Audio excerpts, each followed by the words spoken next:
দেখে কি বুঝতে পারছো কি? এগুলো হচ্ছে বোম্বাই লঙ্কার চারা, ঘিতো বোম্বাই। অনেকে ঘিয়ে বোম্বাই বলে, অনেকে ঘিতো বোম্বাই বলে, যে যা বলে। এবার অ্যাকচুয়ালি এই লঙ্কাগুলো না ভীষণ ঝাল, মানে একটা তরকারিতে 4-5 জন একটা তরকারিতে একটা লঙ্কা হবে না, 4-5টা তরকারি মিলে একটা লঙ্কা খেতে হবে। আর তরকারিতে যদি একটুখানি ভেঙে দেওয়া যায় না, মনে হবে কি ঘিয়ের গন্ধ বেরোচ্ছে, এত সুন্দর এগুলো। এবার আমি একটা পাকা লঙ্কা পেয়েছিলাম, বীজ ফেলেছিলাম, তার থেকে দেখো কত সুন্দর চারা হয়েছে। আজকে এই লঙ্কা চারাগুলোকে শিফট করব। কিসে করব তোমাদের আগেই দেখিয়েছি, এই যে এই প্যাকেটগুলোতে। এগুলো আমি কিনেছিলাম অনেকগুলোই। এবার সেইগুলো এই যে এর জন্য মাটি তৈরি করব। প্রথমে মাটি, এটা গার্ডেন সয়েল আর এটা হচ্ছে ভার্মি কম্পোস্ট। এবার এই গার্ডেন সয়েল আর ভার্মি পুরো 50-50 দেখো, একদম সমান কিন্তু। এবার এটাকে আমি ভালো করে মেশাবো, মিশিয়ে তারপরে ভরে ভরে লাগাবো পুরো একদম। এগুলো সব ভার্মি কম্পোস্ট আমি বস্তা ধরে কিনি ভার্মি কম্পোস্টের। এবার ধরো ছাদ বাগানে তো সবসময় সার পাওয়া যায় না, এবার ভার্মি কম্পোস্ট থাকলে না একদম ঠিকঠাক সার হয়ে যায় মাটিতে। আর বাকি যা লাগে যেগুলো বন্ডাস ছিঙ্কুচি সেগুলো দেই। তবে চারাগুলো যেহেতু লাগাবো এর মধ্যে অত কিছু দরকার পড়বে না। আর এগুলোর মধ্যে দেখতেই পাচ্ছ, এগুলো সব হচ্ছে আমার অর্গানিক সার।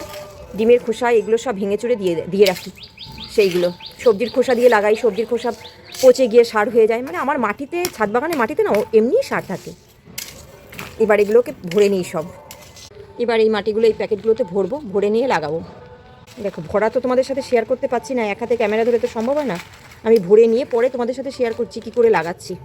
এই যে মাটি ভর্তি হয়ে গেছে এগুলোর জন্য প্রত্যেকটা। এবার এখানে জল দিয়ে মাটিগুলো একটু বসিয়ে দেব। জলটা না একটু বেশি করেই দেব। মাটি পুরো শুকিয়ে রয়েছে, সেই মাটিগুলো আগে ভিজুক। মিনিট 10-15 বাদে আমি লাগাবো। এটা 10-15 মিনিট এইভাবে থাকবে। এই দেখো থালার মধ্যেও জল রয়েছে, এই জলটা মাটিতে টেনে নেবে, তারপরে লাগাবো। এটাকে ভিজিয়ে দিয়েছি। এবার এগুলোকে তুলবো, একটু মাটি শুদ্ধই তুলবো।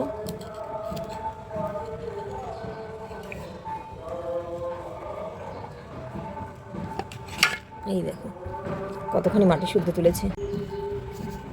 ভিতরে একটু গর্ত করে নেব। প্রত্যেকটা গাছ আমি এইভাবেই লাগাবো, খুব সাবধানে, মাটি শুদ্ধ, একটু আঘাত করতে দেবো না গাছটাকে।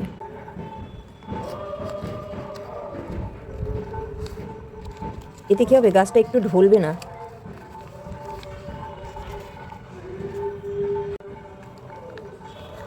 এই যে একটা লাগিয়েছি, এতে না গাছগুলো একটু ঢলবে না। এইভাবে সবগুলো গাছ আমি লাগিয়ে নেব।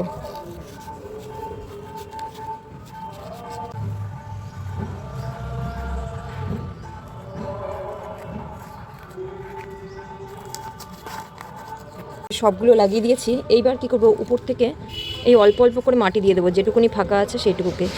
তাহলে কী হবে, উপর দিয়ে যদি কোনো শিকড় বেরিয়ে থাকে সেই শিকড় ঢাকা পড়ে যাবে। আর এই মাটিটা খুব আলগোচ্ছে দেবো, কিন্তু কিচ্ছু না, এইভাবে দিয়ে খালি ঢাকা দিয়ে দিচ্ছি। দেখো আমার 15 দিনের কাজ কমপ্লিট। আর কি, সবটা লাগিয়ে দিয়েছি, তোমাদের সাথে পুরোটাই দেখিয়ে দিলাম। ভিডিওটা ভালো লাগে অবশ্যই চ্যানেলটাকে সাবস্ক্রাইব করে ভিডিওটাকে একটা লাইক দিয়ে দিও প্লিজ।